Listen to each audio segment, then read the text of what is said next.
आज के video lecture में हम बात करने वाले हैं 1/6 plus 1/12 plus 1/20 plus 1/30 plus 1/42 plus 1/56 का उत्तर क्या होगा। आरआरबी ग्रुप डी 30/10/2018 शिफ्ट 2 में ये क्वेश्चंस आया था। ऑप्शन आपके सामने है। तो इस तरह के क्वेश्चंस को आप एलसीएम लेकर इतना बड़ा करोगे तो बहुत समस्या हो जाएगी। तो इस तरह के क्वेश्चंस को देखिए, इनमें एक सीरीज बन रही है। ये सीरीज की क्वेश्चंस हम बोल सकते हैं, सीरीज बन रही है। यहाँ पे देखिए, अगर इसको देखोगे आप तो इसको आप लिख सकते हो 2 3 6, इसको लिख सकते हो 3 4 12, इसको लिख सकते हो 4 5 20, इसको लिख सकते हो आप 5 9 30, इसको लिख सकते हो 7 6 42, 7 6 42, इस हो गया 6 7 42।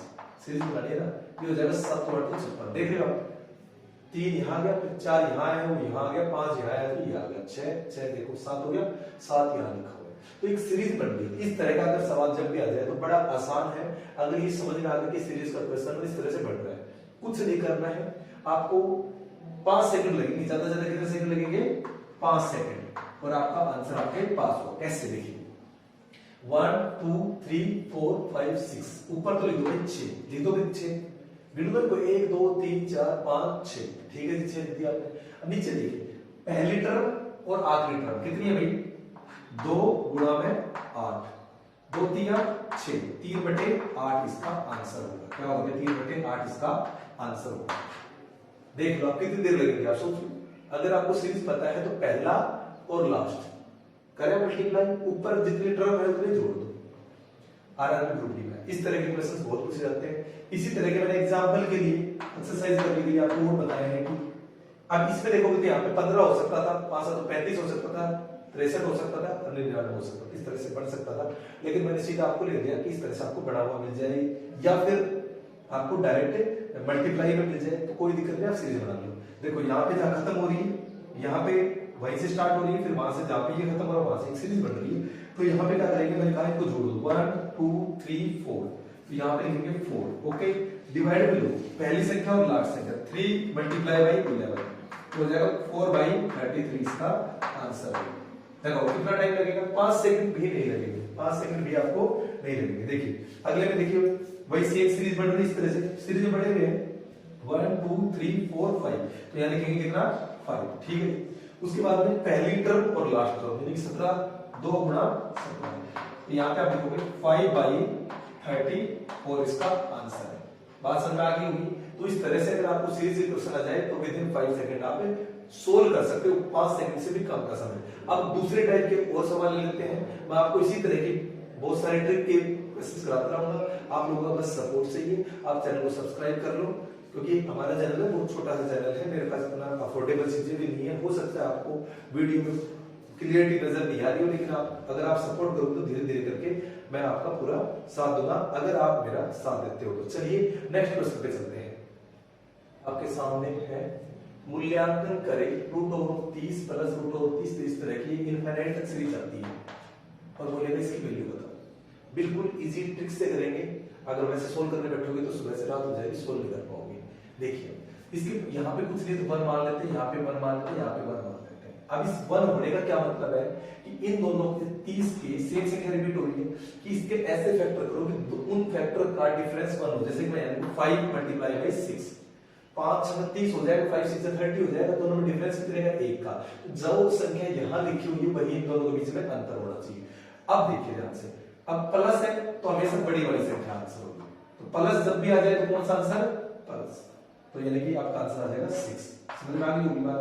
अगर इसकी जगह मान लो माइनस होता, कितना होता है यहाँ पे माइनस होता, मान लो ऐसे होता है √3 30 माइनस का √30 माइनस का √30 एंड प्लस इनफाइनाइट, इस तरह का अगर सवाल होता तो क्या करते हैं। इसमें बड़ा आसान है कि इसका वही सेम है। देखो यहाँ कुछ नहीं 1 मानते हैं तो इसका फैक्टर करोगे 5 और 6, क्योंकि 5 और 6 से नहीं कर सकते। देखो 10 3 जा 30 भी हो सकता है, 10 3 जा 30, 10 या 30 भी हो सकता है, लेकिन यहाँ 3 3 होता ना जब दोनों कर लेता, क्योंकि जितना डिफरेंट दो संख्याओं का फैक्टर इस हिसाब से लेने हैं, दो संख्याओं का गुणनखंड इस हिसाब से करना है कि उनका अंतर यहाँ की संख्या हो।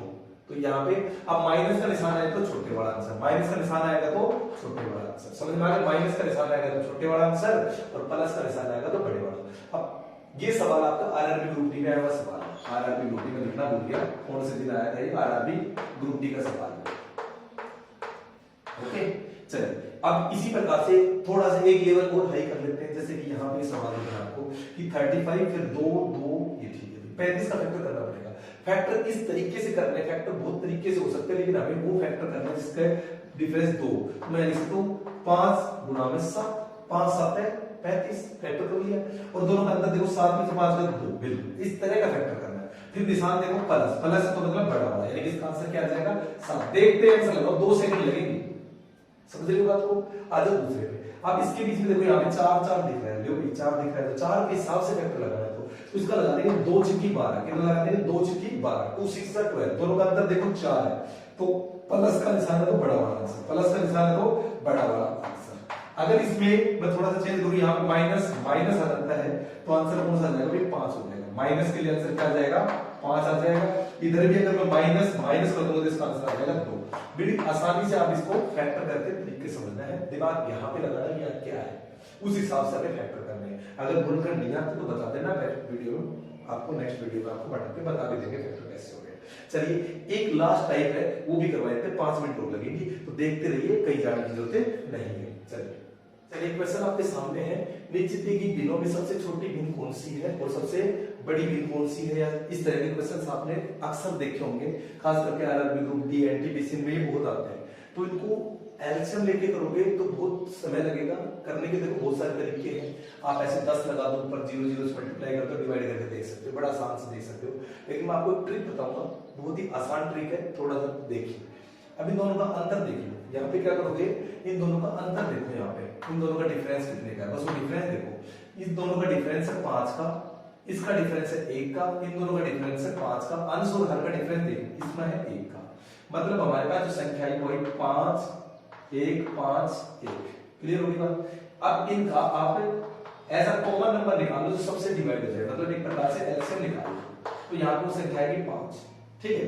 अब इसको भाग करके देख लो, 5 1 5 1 हो गया, इनमें जो डिफरेंस है ऊपर लिख दिया, और इनका हमने कॉमन फैक्टर निकाल दिया जो सबसे डिवाइड हो जाए, तो संख्या 5 5 1 5, कितने पे गई 1 पे, डिवाइड करके देखना है 5 1 5 1 पे गई।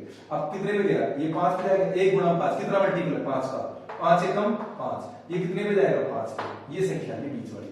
अब जो ये संख्या आपको दिख रही है, ये वाली ये वाली ये वाली और ये वाली, मल्टीप्लाई कर दो। पहले वाली संख्या को देखो, इस 4 को किससे मल्टीप्लाई करेंगे 1 से, दूसरी वाली संख्या किससे मल्टीप्लाई करेंगे 5 से, तीसरी वाली संख्या किससे मल्टीप्लाई करेंगे 1 से, चौथी वाली संख्या किससे मल्टीप्लाई करेंगे 5 से, बस आंसर आ गया। पहली संख्या को जब इससे मल्टीप्लाई करोगे तो आ जाएगा 4, यहां तो आ गया 4, यहां लिख देता हूं दूसरे रंग से 4, इसको इससे मल्टीप्लाई करोगे तो आ जाएगा 25, इसको इससे मल्टीप्लाई करेंगे 3, इसको इससे करेंगे तो 6 पंजू 30। बस नीचे की संख्या देखने की जरूरत नहीं है, जो सबसे बड़ी दिख रही है वो सबसे बड़ी है, जो सबसे छोटी दिख रही है सबसे छोटी, मतलब सबसे छोटी 3 वाली दिख रही है, तो मतलब इसका जो 3/8 3/8 ऑप्शन देखिए कहां है, ए ऑप्शन इसका राइट है। इसकी जगह पूछ लेता आपसे सबसे बड़ी, तो सबसे बड़ी कौन सी देखो 30 वाली, तो यानी कि 6/7 6/7 सी ऑप्शन इसका राइट होता है। बोलो बात समझ में आई या नहीं आई, बिल्कुल आसानी से। एक और मैंने एग्जांपल लिख दिया, ये सवाल आया था आरबी ग्रुप डी में 16/10/2018, इसी तरह का सवाल देखिए 4/9 8/3 2/3 9/4, सबसे छोटी, पेपर में सबसे बड़ी भी पूछ सकते हैं, मैं दोनों बता रहा हूं, कुछ नहीं करना, दोबारा से एक बार समझ लो, अभी भी समझ में नहीं आई तो दोनों का डिफरेंस कितने का है 5 का, कितने का है 5 का डिफरेंस, दोनों का अंतर देखो ना, कितने का है 1 का, कितने का है 5 का है, देख लो आराम से, 5 और 3 8 और 4 और 5 9, बिल्कुल 5 का 1 का 5 का, एलसीएम इनका एक ऐसा कॉमन फैक्टर ले लो जो सबसे डिवाइड हो जाए, तो सबका डिवाइड करने के लिए एक संख्या मिल रही है अपने को, वो मिल गई 5, कितने पे गया 5 1 5 1 पे गया, 5 1 5 1 पे गया, 1 5 5 5 पे गया, फिर 1 पे गया, समझ में आ गई।